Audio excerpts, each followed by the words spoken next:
Budi Gunadi Sadikin, seorang profesional korporasi yang ditunjuk menjadi Menteri Kesehatan di era Presiden Joko Widodo, sempat diragukan kredibilitasnya. Dirinya dianggap kurang cocok menduduki posisi Menkes karena bukan datang dari kalangan dokter. Namun anggapan tersebut luruh saat dirinya berhasil menangani COVID-19 saat pandemi berlangsung. Berbagai gebrakan pun dilakukannya kala itu. Kini Budi Gunadi Sadikin kembali dipilih Presiden Prabowo Subianto menempati kementerian yang sama. Kita lihat strategi dan gebrakan apa yang akan dilakukan mantan bankir ini. Saya Desvita Bionda akan menemuinya.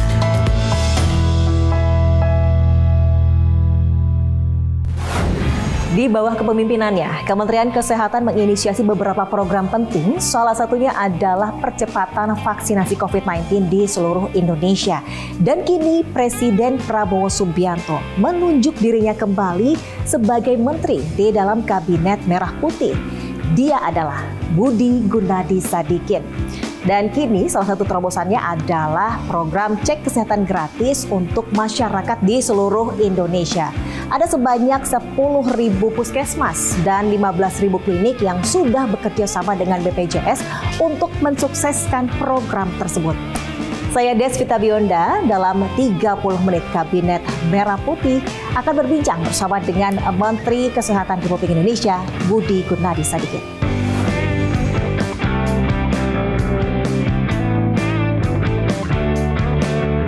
Assalamualaikum Bapak, gimana kabarnya?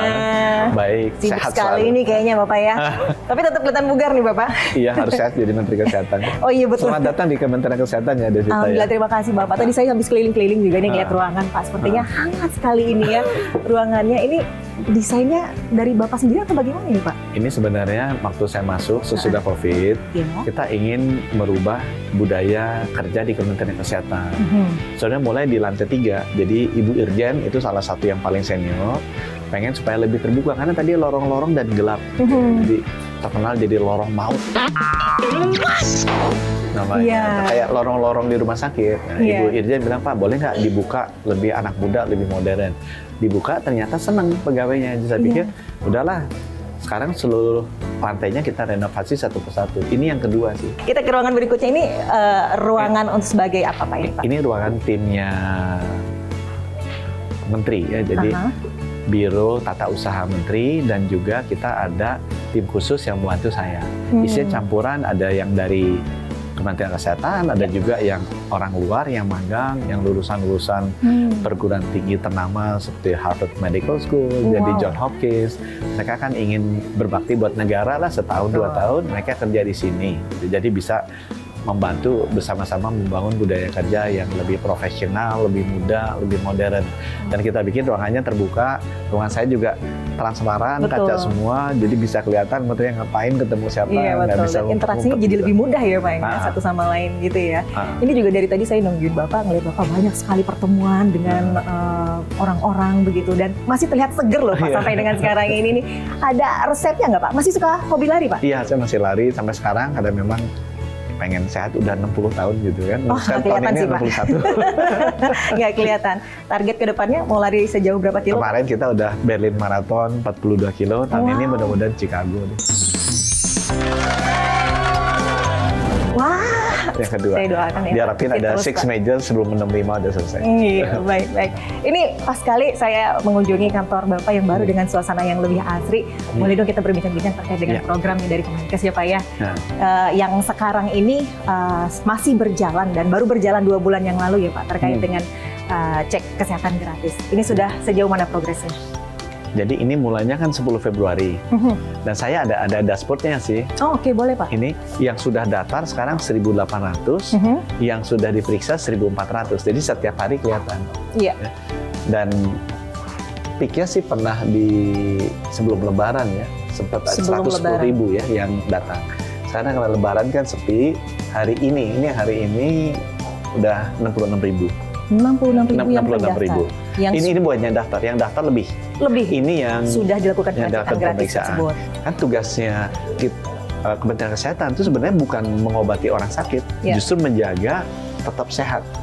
Karena kalau sakit ya kita masuk rumah sakit mana seneng sih? Kita kan pengennya lebih murah dan lebih produktif kalau kita tetap sehat. Nah, banyak penyakit kayak jantung, stroke, kanker, ginjal, cuci darah, itu sebenarnya penyakit yang bisa dicegah. Asal kita lebih dini melakukan cek kesehatan, dan kalau udah ada yang merah sama kuning gitu ya, kayak misalnya ini sudah banyak sekali ini apa, darah tinggi atau gula gitu. Kalau udah merah, ya cepat diobatin, datang ke puskesmas aja, nggak usah ke rumah sakit. Ini kan juga ada program dari Presiden Prabowo ya terkait dengan makan bergizi gratis. Ini tentunya kan ada kaitannya juga dengan kesehatan. Dari Kemenkes sendiri seperti apa sih ini Pak dukungannya? Nah, kalau kita masalah kesehatan itu sifatnya di hilir. Nah, ada beberapa hal di hulu yang kalau diberesin kita senang sekali.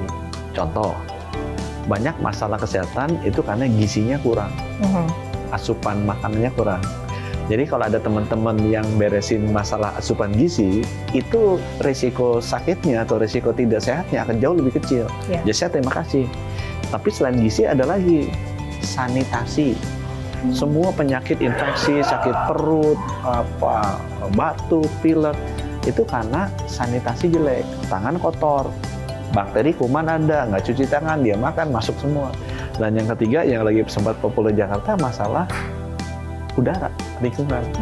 Kalau ini udaranya kotor, gelap, polusi, itu segala macam penyakit paru, batuk, pilek itu keluar semua.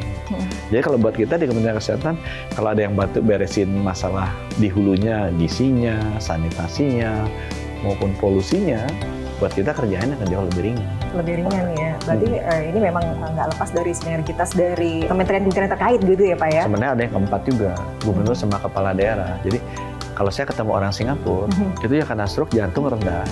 Karena mereka tuh biasa gerak, biasa jalan. Jadi masalah dulu adalah kurang gizi. Kalau sekarang tuh kurang gerak.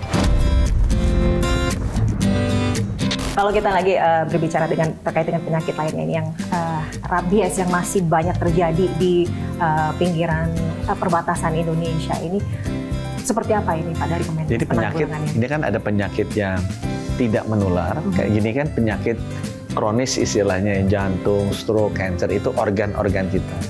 Ada penyakit menular. Jadi penyakit itu bukan asalnya dari dalam kita, tapi dibawa oleh istilahnya patogen atau bahasa awamnya kuman gitu. Nah, ada segala macam jenis kuman kayak COVID itu namanya virus. Ada kumannya namanya bakteri kayak TBC. Ada kuman juga yang namanya parasit kayak malaria. Nah, rabies itu salah satu kuman. Nah, cuma kuman ini masuknya beda-beda, carrier-nya beda-beda. Jadi kalau misalnya demam berdarah, kumannya dibawa oleh nyamuk. Rabies, kumannya dibawa oleh anjing atau kucing atau yang lain-lainnya.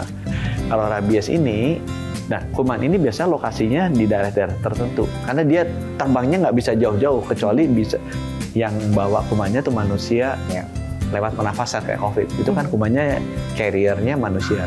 Nah rabies ini biasanya carrier-nya anjing. Ini terjadi banyak di Nusa Tenggara Timur, di Bali. Itu daerah-daerah yang masih tinggi. Yang harusnya kendalinya paling benar adalah dikendalikan vektornya atau carrier-nya. Jadi harusnya anjingnya disuntik. Sejauh ini sudah apa yang dilakukan? Memang kalau Kemenkes balik lagi di hulu, karena kasih vaksinasi manusia tugasnya Kemenkes. Kalau vaksinasi anjing itu tugasnya Kementerian Pertanian sebenarnya. Jadi kalau kita nyiapin kalau kegigit, nah kita siapin obatnya.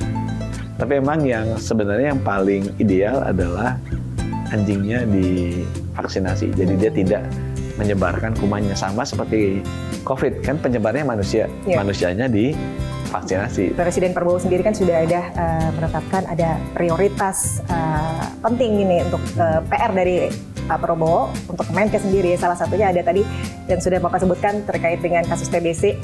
Itu seperti apa sekarang penanggulangannya di Indonesia. Tapi tahan dulu Pak, kita masih akan berbincang lagi nanti lebih lanjut usai jeda berikut.